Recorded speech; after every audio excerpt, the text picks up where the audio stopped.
annagu waxaan aaminsanahay dalkan ilaahay inuu u gargaaray xalay iyo maalintii ka horreysay ee la doortay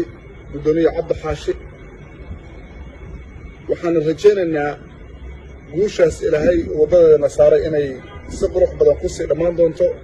suurtagal maaha farmaajo intuu howl galo inuu tartan galo waa nin guuldarrada aad u nacib waxaana sharaf u ah lacag inuusan iska khasaarin xalay lacag aad u fara badan baa la dhiibay doorashadii xasan cabdinuur lagu taageerayay waana lagu jiray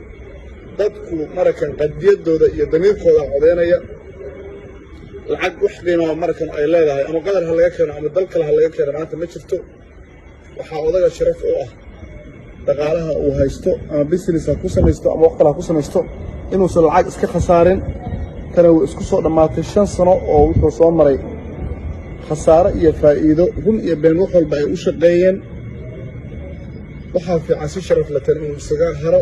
oo uu faraha ka qaado taladaasaa runtii si tolnimo aan u siin lahaa waana rajaynayaa taladeeda inuu tixgelin doono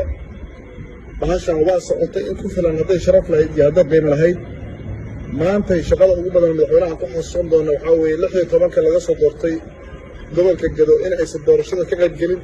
inuu naf iyo maal iyo dhaqaale iyo waqtiga uu geliyay waxqabadkiisaan ku daraynaa madaxweynaha waxaan kula talinayaa fariinteedu way gaaraysaa kulley tartankan inuu ka haro saasaa sharaf ugu jirtaa